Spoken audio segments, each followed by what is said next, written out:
Olá, bem-vindos. Meu nome é Manuel Fernandes, eu sou sócio fundador da Bytes, uma empresa que analisa e interpreta dados para tomar decisões estratégicas. Hoje nós estamos iniciando aqui um Conversa com Bytes especial e vamos focar em como as crises corporativas podem ser entendidas por diversas áreas do conhecimento, como filosofia, física, antropologia, sociologia, saberes ancestrais. Então, essa série nesse podcast visa exatamente entender como essas áreas podem contribuir na gestão de crises corporativas. Hoje eu estou com o professor Andrei Venturini, que é um professor do Instituto Federal de São Paulo, um filósofo, um doutor em filosofia da religião, que vai compartilhar com a gente um pouco dessa experiência dele para a gente discutir isso. Então, eu queria que o Andrei, que está aqui ao meu lado, se apresentasse um pouco, explicasse para a gente como foi essa trajetória dele nesse universo da filosofia, para a gente entrar nesse tema que é muito impactante para as empresas. Andrei, por favor. Olá, Manuel, eu agradeço o seu convite, o convite da Bytes, e fico muito feliz de estar aqui. De fato, tenho uma formação em filosofia, fiz a minha graduação em filosofia. O interesse veio pelas conversas que eu tinha com colegas que faziam o curso de filosofia, e isso me interessou bastante.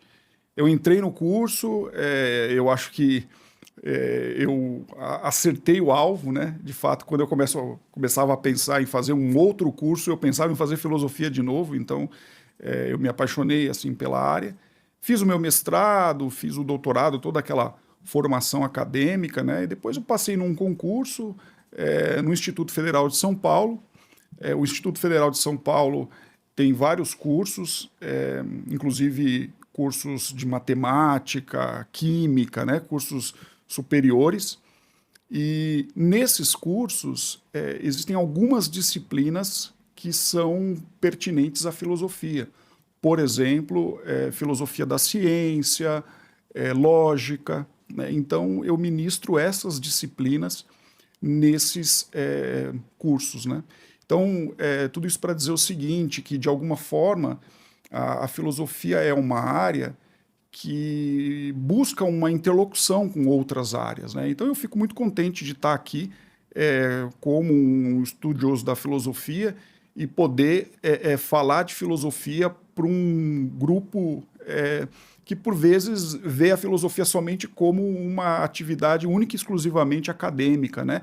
Como se a filosofia não tivesse nada a ver com o mundo, não tivesse nada a ver com o nosso cotidiano ou com as reflexões e grandes descobertas da ciência, né? Então, talvez eu venha aqui para mostrar que é possível fazer essa interlocução da filosofia com a sociedade. André, a gente já conversa há muito tempo sobre filosofia. Eu sou jornalista por formação e fui treinado a fazer perguntas. Então, a essência do bom jornalista é saber perguntar, né, e fazer as perguntas certas. E a gente conversa há muito tempo sobre essa aproximação, como a filosofia pode se aproximar mais da realidade das empresas, como é que pode ajudar mais no dia a dia das empresas. Só que como você bem colocou, há um certo entendimento de que a filosofia é algo muito abstrato, é aquela pessoa que fica olhando para o céu, imaginando como é que vai ser o dia seguinte, fazendo reflexões. Como é que a gente, pela tua experiência, como é que a gente aproxima mais a filosofia e destrava essa percepção dessa coisa abstrata da filosofia? É interessante porque isso tem um fundo histórico, né?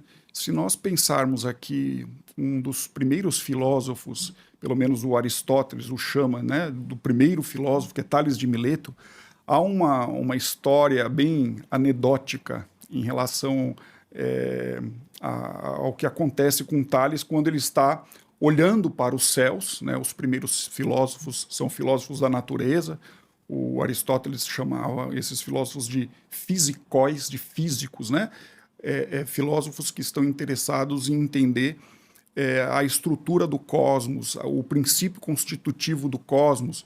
E fazendo essas observações, o Tales cai num buraco, né? E aí vem uma mulher e vê Tales, né, o filósofo, dentro de um buraco e diz para ele, olha, você tenta entender o funcionamento de todo o céu, mas não consegue enxergar um buraco que está na sua frente. Então, é essa ideia de que o filósofo é alguém à parte, né, que anda no mundo da lua, que, que abstrai de tudo, né, no sentido de se separar de tudo.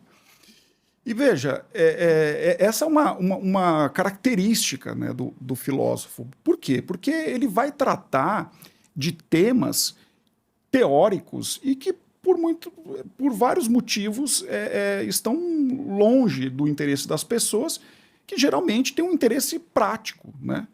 Então, a filosofia, nesse sentido, e aí é onde eu queria chegar, é uma atividade teórica, né? Eu acho que um primeiro ponto que é importante ressaltar. E nesse aspecto, a filosofia se aproxima muito da matemática, que também é uma atividade teórica, né? A filosofia é uma atividade teórica em que o filósofo ele busca conhecer aquilo que é verdadeiro. Como ele faz isso? Ele faz isso levantando questões. E ao levantar essas questões, ele propõe ideias. E essas ideias, elas se manifestam por meio de argumentos. Bom, então aí a gente teria uma definição de filosofia enquanto atividade teórica que busca conhecer, busca saber o que é verdadeiro, como é a realidade, e que faz isso levantando questões e propondo ideias por meio de argumentos. Então, veja, a filosofia é uma atividade teórica extremamente rigorosa e abstrata, né? Bom, como isso, de alguma maneira, se relaciona com a vida das pessoas? Veja que qualquer ação, de alguma maneira, a gente precisa de refletir. Algo que não está acontecendo muito no mundo de hoje. As pessoas estão refletindo pouco, né? Pois é, a pessoa vai para a ação de forma direta, de forma impulsiva, e aí falta estratégia, né? Falta aquela disciplina intelectual que a filosofia dá, aquele rigor do pensamento, né? Então, eu falava da filosofia como uma atividade teórica, que levanta perguntas e propõe ideias por meio de argumentos. Uma pergunta interessante, o que é um argumento? Geralmente as pessoas falam, o meu argumento é... Né? Mas, precisamente, o que é um argumento? Né? Um argumento ele é composto de premissas, né? De pelo menos uma premissa e uma conclusão. E o que é essa premissa? A premissa é uma informação inicial que justifique uma dada conclusão. Então, veja, uma afirmação na boca de um filósofo é uma afirmação que precisa ser justificada. E essa justificação, essa justificativa, demanda reflexão, uma reflexão rigorosa. Ou seja, será que eu sou capaz de afirmar algo? Então, se eu sou capaz de afirmar algo, eu sou capaz de justificar aquilo que eu afirmo. Você fala, uma das frases que você falou nas nossas conversas é: qual a certeza que você tem ao afirmar isso, né? Pois é, essa é uma pergunta que está dentro de uma das áreas da filosofia, que é a teoria do conhecimento, muito bem lembrada, Manuel, que é a pergunta, talvez a pergunta capital da área da teoria do conhecimento. Como você sabe aquilo que você acha que sabe? Isso. Né? Então, justamente, quando eu afirmo algo, eu preciso justificar.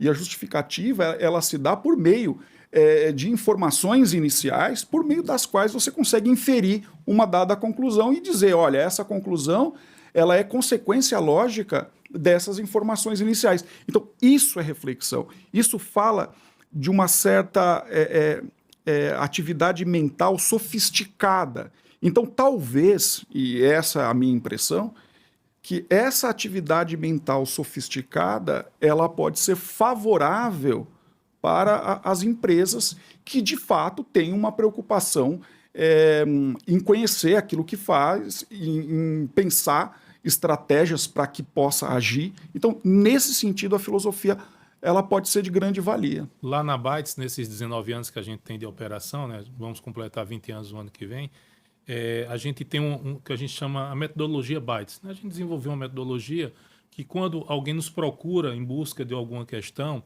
a gente faz 3 perguntas. E eu acho que tem um pouco de filosofia, eu acho que a gente adotou um pouco de filosofia sem saber. Então, mas que a primeira pergunta é: o que você quer saber?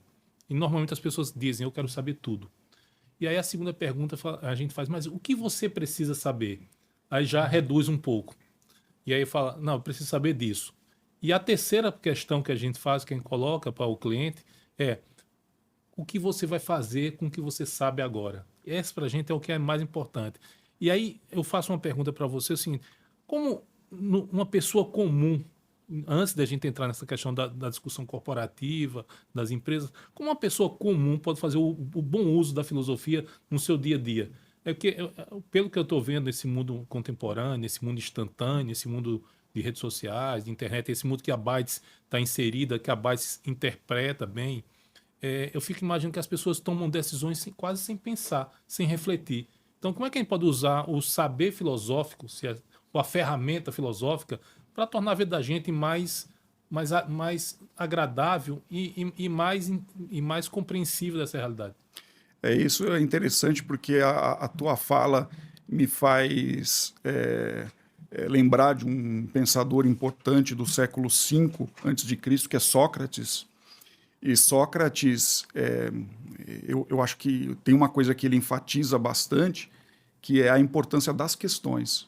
O próprio Sócrates, ele tem um momento de conversão filosófica, no qual ele vai para uma cidade chamada Delfos, e chegando nessa cidade, ele está fazendo uma peregrinação. Que é o oráculo de Delfos. Justamente, ele chega lá e se depara com uma frase que está no portal, assim, na entrada do templo: conheça-te a ti mesmo.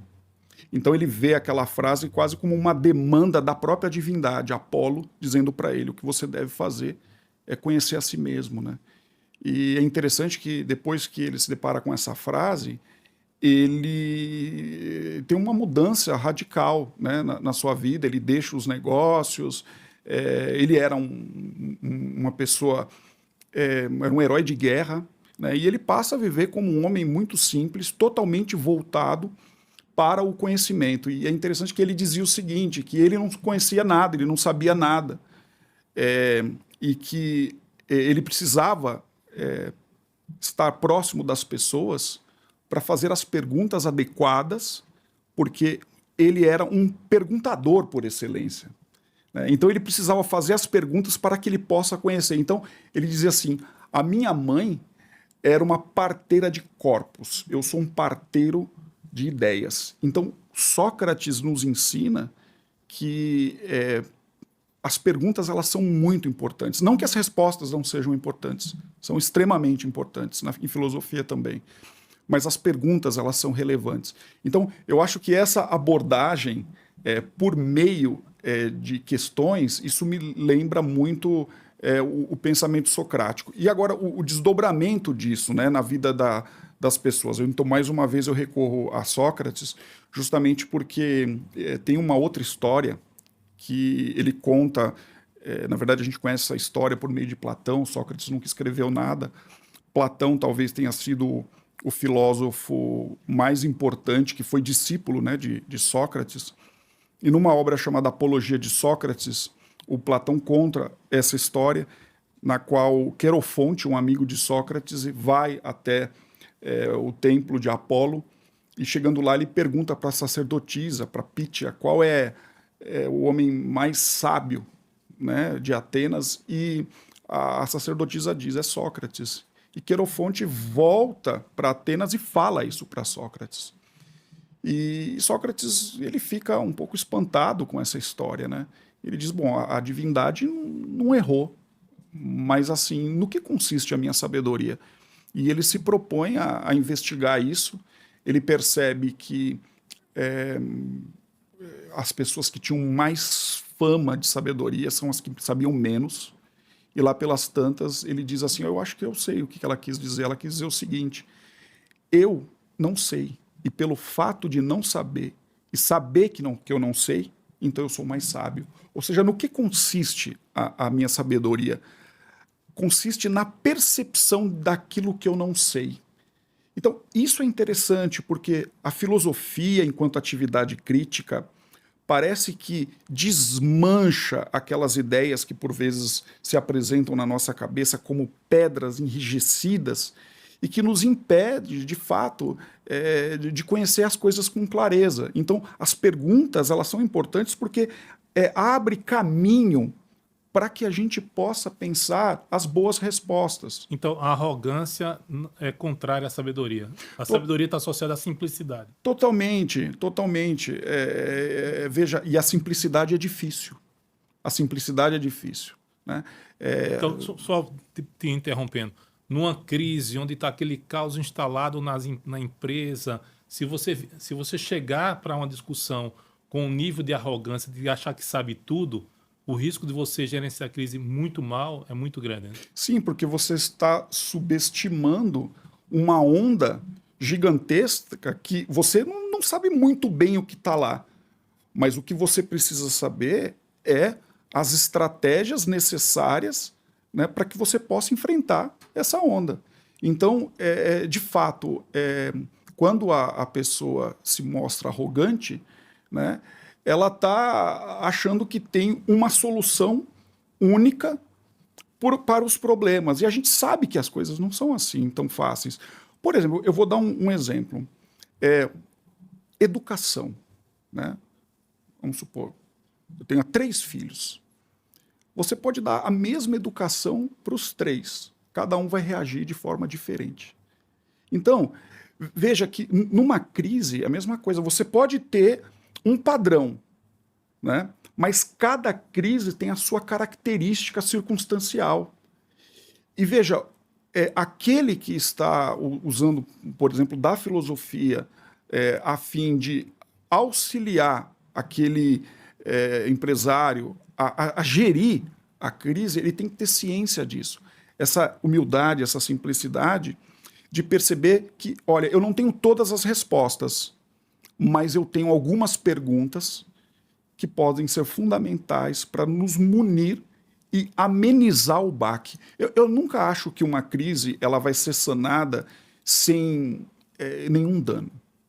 Eu nunca acho. Eu acho que uma crise, quando ela vem, a gente tem que mensurar os danos e tem que tentar diminuir, amortecer o baque. Eu acho que ao fazer isso, né, e aí eu estou falando de crise de uma forma muito geral, eu acho que já é um trabalho de estratégia. Então é nesse sentido, é um trabalho de estratégia, é um trabalho que demanda uma sofisticação intelectual, e aí a filosofia entra enquanto uma atividade mental que dá sentido, né, que elabora um sistema de sentido, né, para esse problema. Que é um tema que a gente vai falar daqui a pouco sobre a existência desse sistema de sentido, trazer um exemplo que você conta bastante, mas o que eu queria te perguntar é o seguinte: não existe uma boa resposta sem uma boa pergunta. Achar que você vai ter uma resposta sem fazer um bom exercício de perguntas é tolice isso.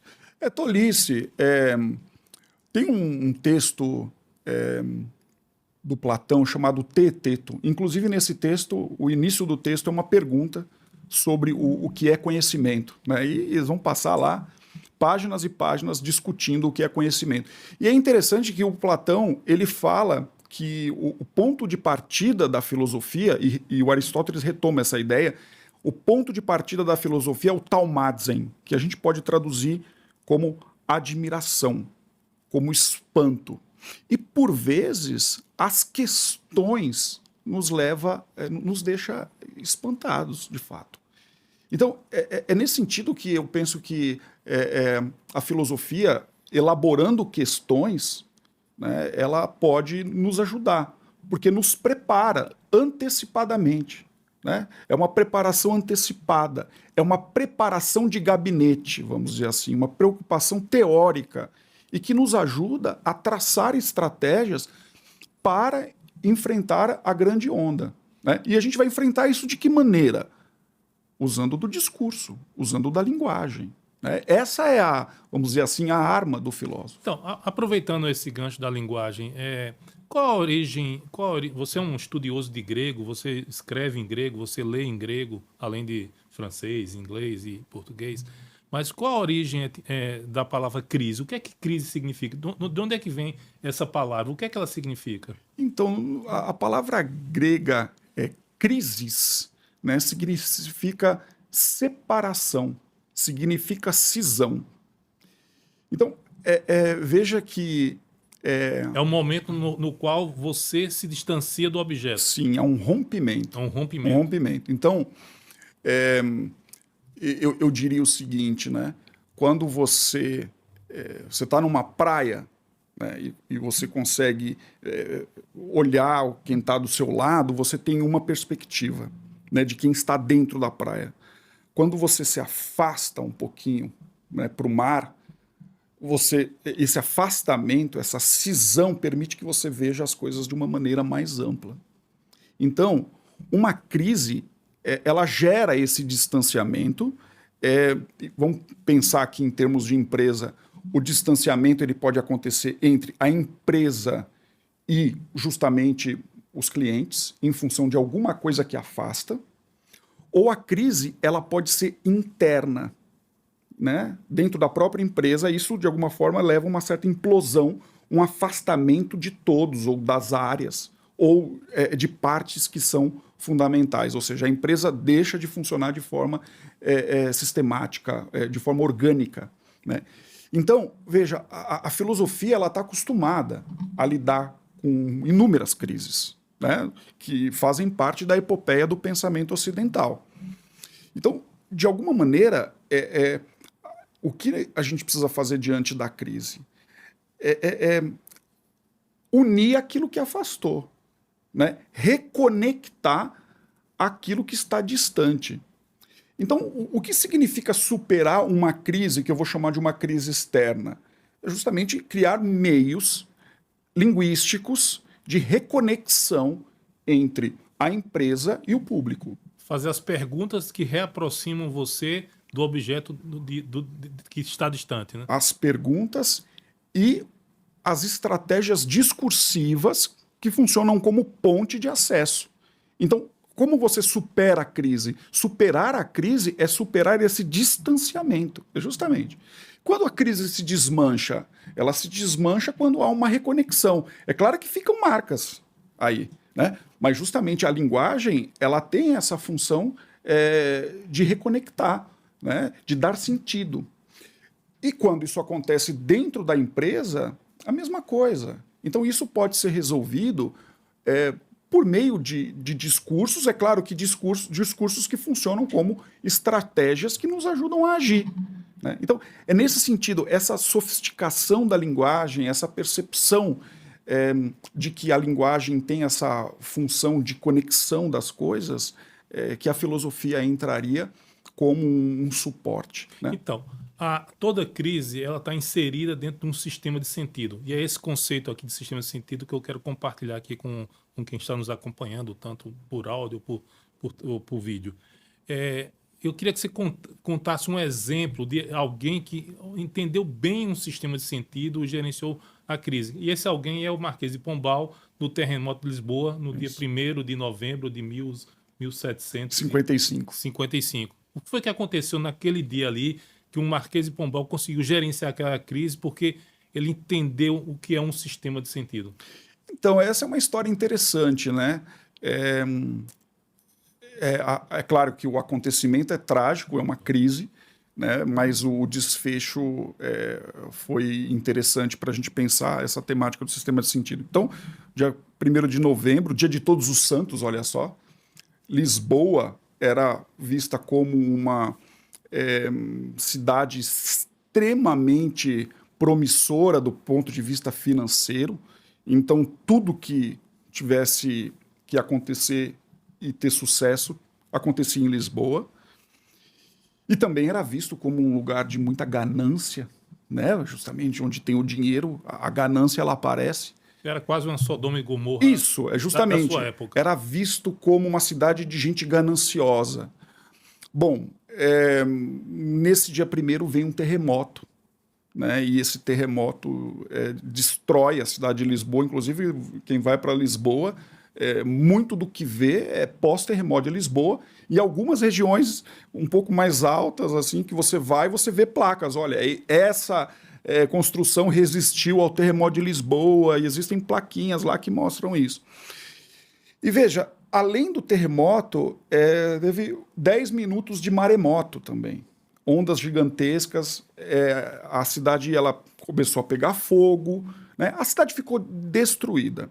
E logo depois começa uma discussão muito interessante, eu cheguei nisso pela importância que tem para a filosofia, porque muitos autores começaram a discutir sobre o mal.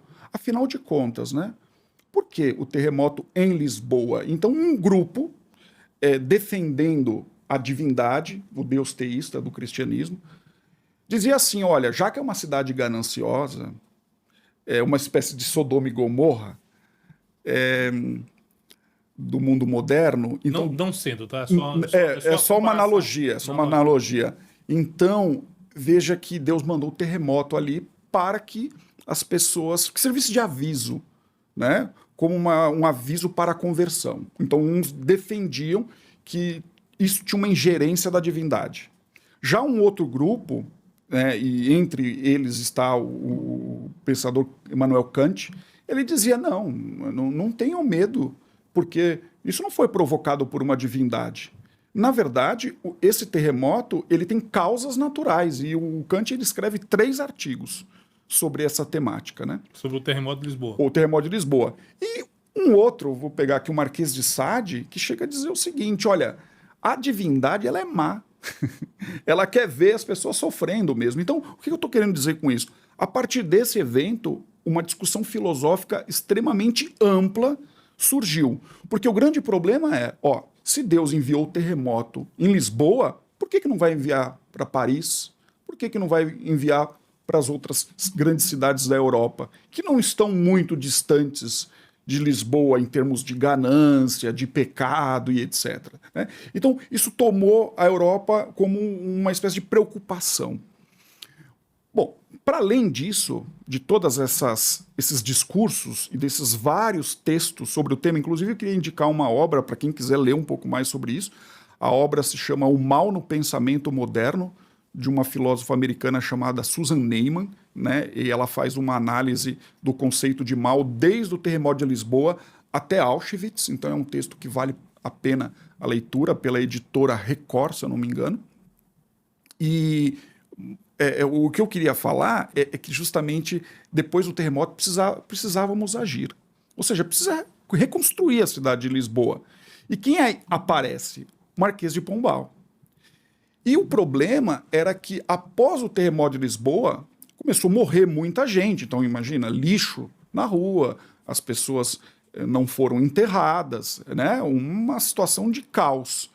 E as pessoas começaram a falar, bom, agora, depois que Deus mandou o terremoto, depois que Deus mandou o maremoto e vieram os incêndios, agora, para acabar com o povo português, Deus vai enviar a peste, porque começou a morrer muita gente.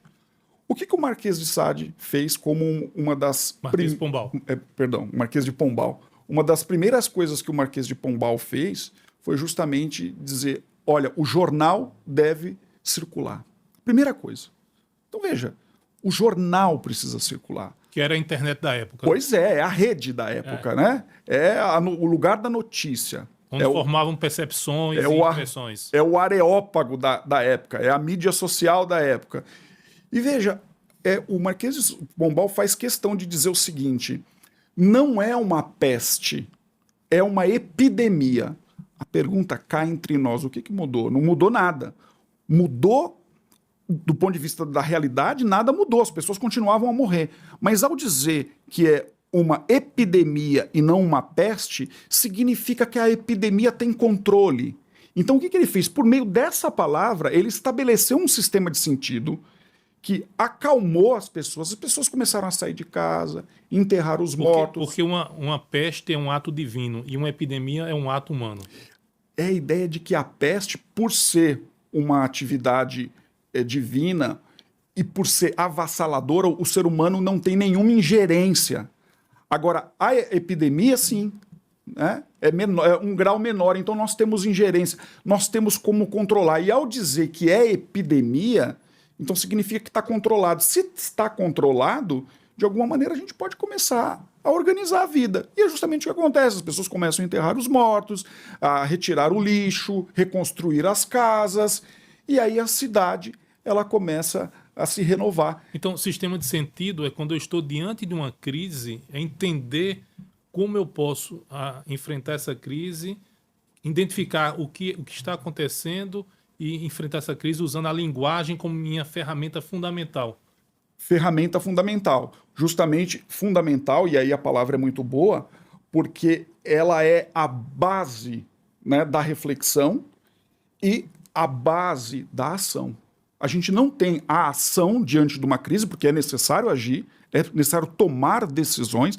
Quem já esteve em meio a uma crise sabe que é necessário tomar decisões, mas essas decisões elas precisam ser pensadas por meio de uma estratégia reflexiva, e essa estratégia reflexiva elas tem que estar muito bem fundamentada, numa linguagem adequada, porque numa crise, né, quando a linguagem ela é usada de forma inadequada, por isso que o porta-voz é tão importante, o porta-voz da empresa, aquele que de alguma forma aparece, justamente porque uma palavra, um fio desencapado, isso pode fazer com que o incêndio, que a crise, que o terremoto aumente ainda mais, cresça ainda mais. Então, só para colocar em ordem prática isso, quando numa crise eu vou fazer um comunicado público ou meu porta-voz vai falar alguma coisa, eu preciso entender se isto que ele está falando, este texto que eu estou escrevendo no release, né, que é o documento que se publica, que as empresas publicam para divulgar suas ações,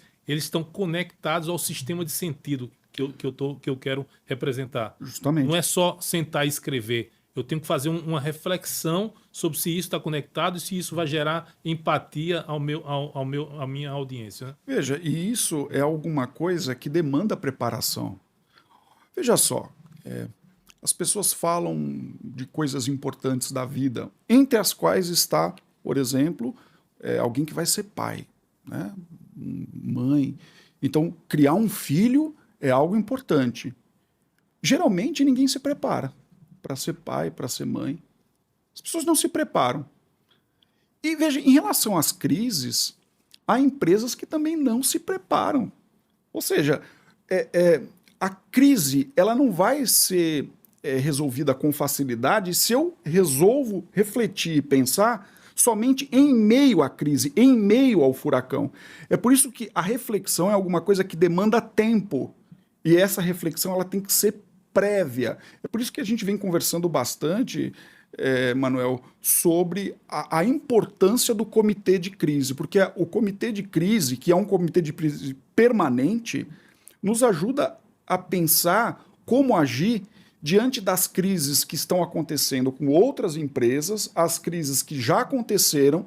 Então, isso cria aí um repertório de crise que ajuda bastante a empresa. E, é claro, o porta-voz, fazendo parte disso e entendendo como a linguagem deve ser usada, ele estará com uma formação extremamente adequada para que ele possa agir naquele momento circunstancial. Como eu disse, é um momento circunstancial, porque cada crise tem a sua característica. Da mesma forma, educar um filho, cada filho tem o seu caráter. As crises também, né? De alguma maneira a gente consegue fazer alguma classificação, mas cada crise tem um detalhe e esse detalhe ele precisa ser pensado, analisado, revestido de uma linguagem adequada. A gente está falando de retórica, isso com ser revestido dessa linguagem é retórica? Eu estou pensando em retórica não no sentido pejorativo, como o Platão, por exemplo, falava e criticava os sofistas, né? A retórica no sentido do uso da linguagem única e exclusivamente para persuadir, para enganar, para disfarçar. Não, eu estou pensando no termo retórica como os estoicos pensavam. Os estoicos, eles pensavam a retórica como uma espécie de revestimento do bom raciocínio. Então, deixa eu dar um passo aqui para trás. Você falou em duas escolas da filosofia, os estoicos e os sofistas. Quais são as diferenças entre eles, antes da gente voltar para esse que você está colocando? Tá, essa é uma pergunta boa e me dá a oportunidade de esclarecer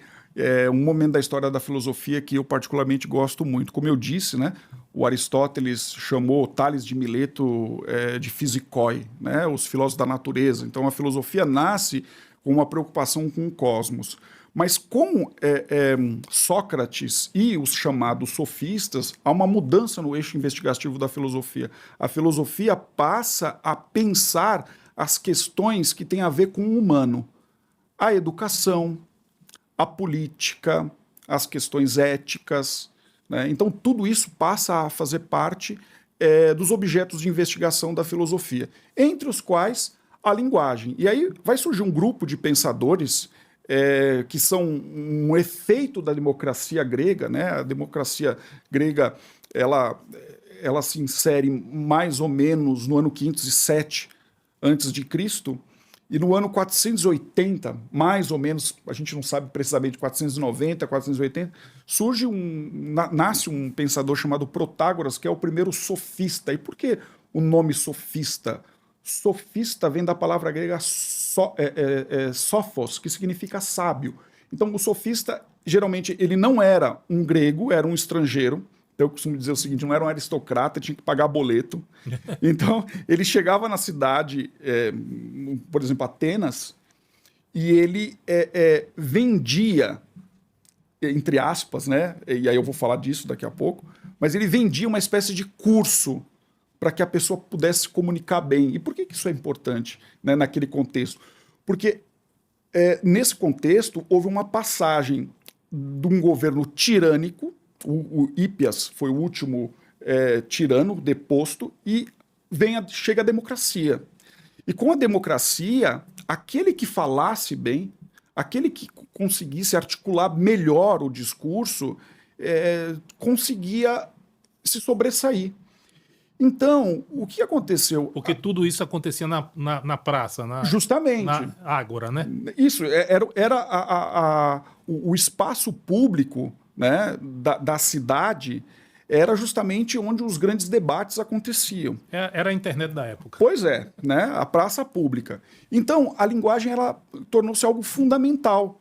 Então, aqueles comerciantes que não eram aristocratas e que tinham condições financeiras adequadas, né, formando, vamos dizer assim, uma nova classe, né, os comerciantes com seus filhos, eles queriam ter uma participação política, coisa que era algo do aristocrata que era muito bem formado. Então, esses sofistas, eles se apresentavam como professores, com uma espécie de currículo, né, um currículo, oferecendo esse currículo para esses jovens ambiciosos que queriam participar da política.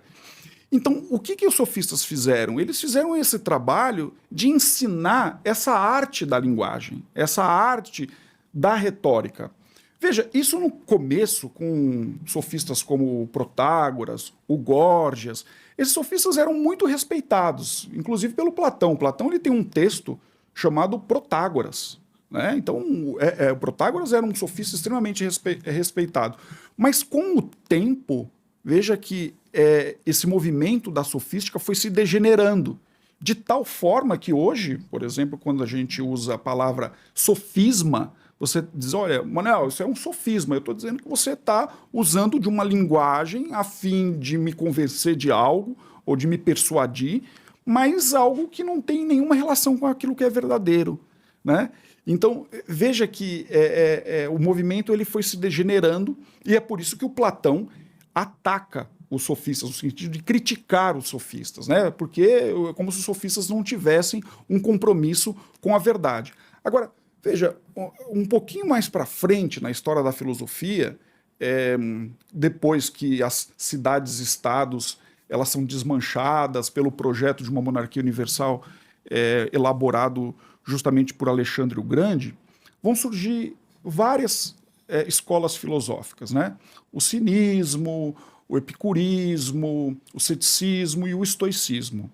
E é interessante que o estoicismo faz uma divisão do seu saber em três partes. A lógica, a física e a ética. Falando da lógica, né, e isso é interessante porque existem ali alguns raciocínios lógicos que foram criados, né, pelos estoicos, por exemplo, uma preocupação muito grande com as implicações, se blá blá blá, então blá blá blá. Se blá blá blá, né? Essa estrutura se então, na hora de montar um raciocínio. E então a lógica era importante, né? Ou seja, eu vou elaborar informações, eu vou trazer aqui premissas, informações para que eu possa fazer uma dedução válida. Então, essa era uma preocupação da lógica estoica. Mas depois que o argumento estava bem elaborado, a dedução bem feita, isso não poderia ser apresentado assim de forma fria. Era necessário o floreio. Então a retórica ela entraria nesse segundo momento, e aí eu estou diferenciando dos sofistas, porque os sofistas não tinham uma preocupação tão clara com a verdade, porque para eles a razão era plástica. A razão ela é capaz de moldar um discurso e convencer. Quer dizer, num comitê de crise de uma empresa, ele teria que ter uma preocupação sofista associada ao estoicismo. Eu diria, como sou um professor de filosofia, eu ficaria muito mais com os estoicos, né? Eu acho que a empresa ela tem que ter um compromisso com aquilo que é verdadeiro, ela tem que ter um compromisso com o conhecimento, e depois que isso é estabelecido, nós precisamos pensar como isso será apresentado. E aí eu acho que a linguagem, enquanto sistema de sentido, vem na tentativa de florear aquele argumento e apresentar esse argumento de uma maneira que possa gerar uma aproximação das partes. É nesse sentido que a crise ela se desmancha, porque se a crise é a cisão, é por meio da linguagem que nós vamos montar essa ponte, né? Então, de alguma maneira, a gente está instrumentalizando um pouco a filosofia. Sim, estamos instrumentalizando, na verdade, alguns dos recursos da filosofia. Mas isso gera algum desconforto para você de instrumentalizar a filosofia em torno de um objeto prático, que é o gerenciamento de uma crise? Para você que é um filósofo.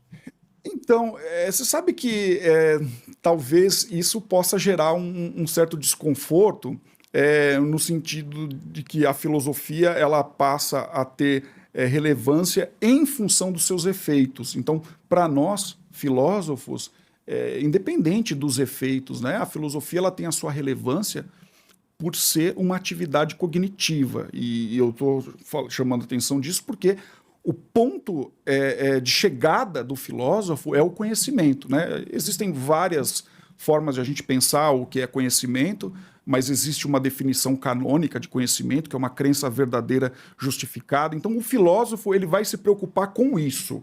Agora, veja, esse método em busca da verdade, será que ele, de alguma maneira, pode ser usado pelas empresas? Sim, eu acho que sim. Eu acho que não há problema nenhum. Por quê? Porque há uma preocupação com o conhecimento, com a verdade, com o esclarecimento, com a reflexão sofisticada. Então a filosofia ela pode fazer esse empréstimo.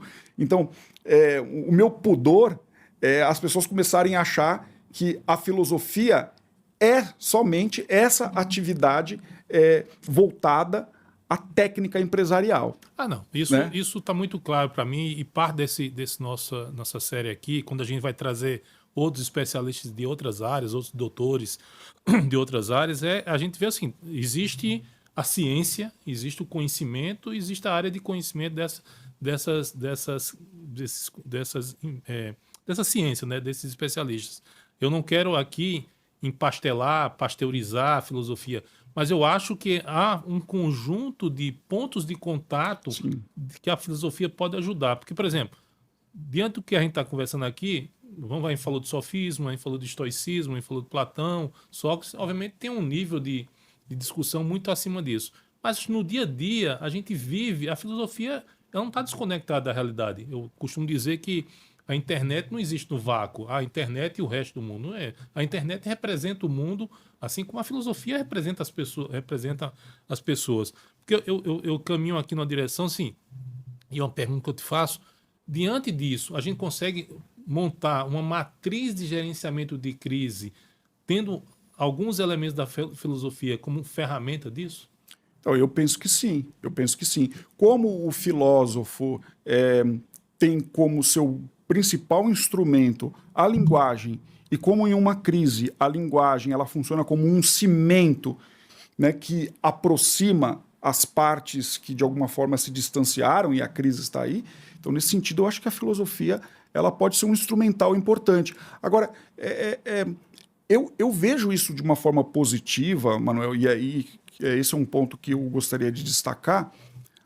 porque a gente está vivendo um momento de muito anticiência, né? Isso. E tal. E aí, quando a gente vê áreas da sociedade que, de alguma maneira, recorrem à ciência, à reflexão especializada, né? Dizendo o seguinte, olha, vocês filósofos têm alguma coisa a nos dizer.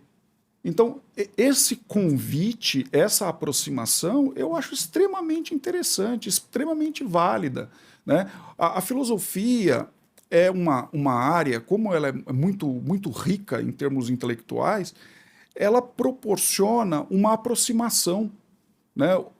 Ela proporciona, por vezes, um espaço em que as partes divergentes conseguem se entender. Porque, às vezes, o que acontece é que as partes divergentes não conseguem nem se entender. Então, talvez a filosofia seja esse espaço plural que permite esse encontro, aplainando a linguagem, ajustando a linguagem, para que as partes, de fato, possam travar um diálogo. O diálogo de partes divergentes, por vezes, só se dá em meio ao ambiente filosófico. Então, num momento de anticiência, e a gente poder falar de muita coisa aqui quando se fala de anticiência, né, eu acho que quando filões da sociedade vão em busca do filósofo, do físico, do matemático, do historiador, dizendo, olha, vocês têm alguma coisa a nos dizer, eu acho extremamente importante para nós, da academia, talvez seja a oportunidade de elaborar, fazer uma interlocução com a sociedade. E para mim isso é ainda mais importante, porque eu sou um professor de uma instituição pública, né? Então, de alguma forma, quando a gente vê o grande público interessado naquilo que a gente está fazendo na universidade, eu fico extremamente lisonjeado. A gente está nessa boa conversa aqui, e tem uma frase sua nas nossos encontros que você citou uma vez que eu anotei, que eu acho perfeita e que eu acho que vai nos ajudar a caminhar nessa direção aqui, que você fala que as paixões criam nuvens do intelecto. Isso é uma frase que eu acho que a filosofia pode ajudar a reduzir um pouco essas nuvens, né? Pois é, porque quando a gente começa a pensar com o fígado, né, o que a gente encontra é uma espécie de selvageria, né? As mídias sociais, em que é um espaço em que, por vezes, a pessoa se esconde por trás da máquina, a gente vê as pessoas falando com o fígado, né? Ou seja, é a linguagem que exala as paixões. E aí você não tem diálogo, você tem uma gritaria. Você tem uma gritaria e ninguém se escuta. Então, a filosofia talvez seja esse espaço no qual, não que as paixões elas vão desaparecer, né, mas que há uma tentativa das partes de falar de forma racional, com uma certa serenidade, com uma tentativa de entender aquilo que está sendo dito, né? E claro, a ideia é que as partes em diálogo elas possam avançar no sentido de busca do conhecimento, ou seja, qual é a melhor estratégia, qual é o discurso mais adequado, né? Como é que a gente pode dissipar essa crise tendo como base o conhecimento, né? Ou aquilo que é verdadeiro. Então, nesse sentido, eu acho que essa serenidade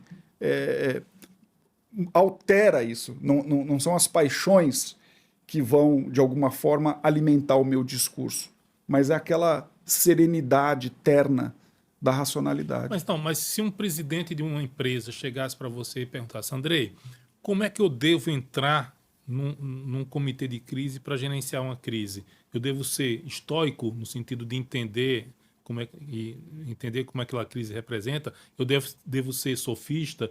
Eu devo ser socrático? Como é que você definiria essas três posições? O que é um presidente entrar numa empresa sendo estoico, sendo sofista e sendo socrático?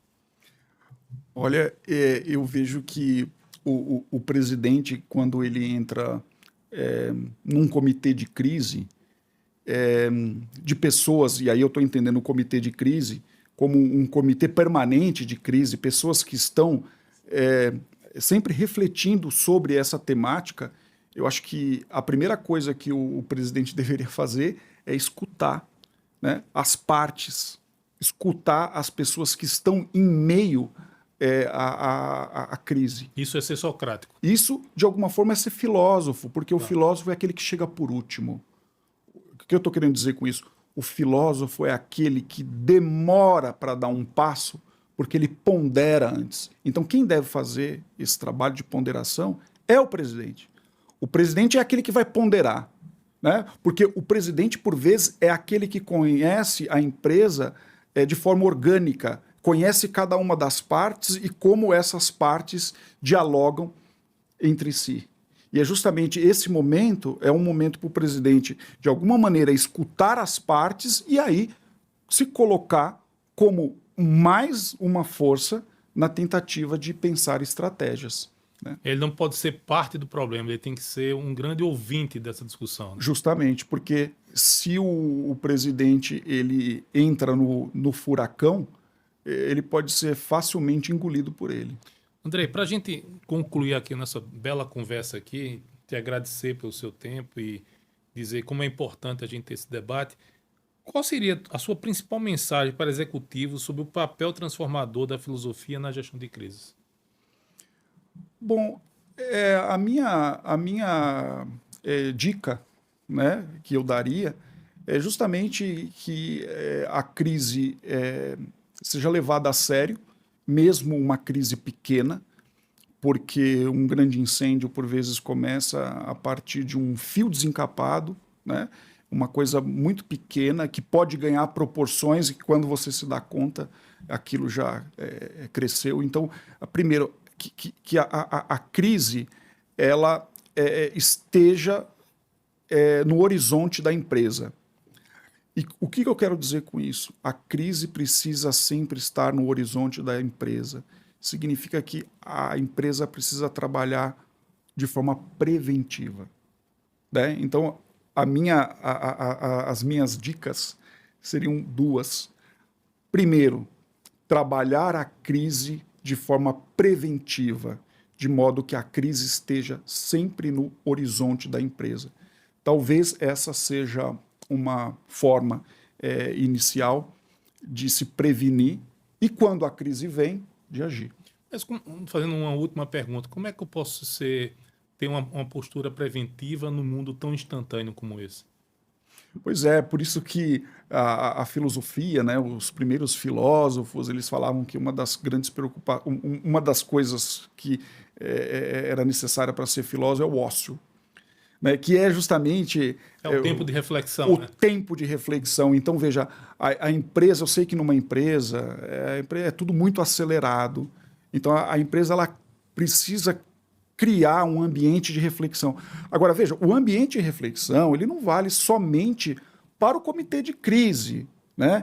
É um ambiente de reflexão que, por vezes, vai convidar algumas das áreas para participar disso. Porque, veja, uma coisa é você ter uma parte da empresa atuando na crise, outra coisa é você ter uma preparação da empresa como um todo para a crise. Então, eu acho que algo fundamental é que a empresa ela cultive esse ócio, né? Ou seja, cultive um espaço de reflexão permanente. Eu sei que a empresa ela não tem como ficar o tempo todo refletindo, que de alguma maneira isso fique para o comitê de crise e que o comitê de crise saiba, de alguma maneira, transmitir essas possíveis estratégias para as partes que compõem a empresa. Professor Andrei Venturini, muito obrigado pelo seu tempo, muito obrigado por participar de Conversas com Bytes e espero revê-lo várias vezes. Obrigado, Manuel, pelo convite.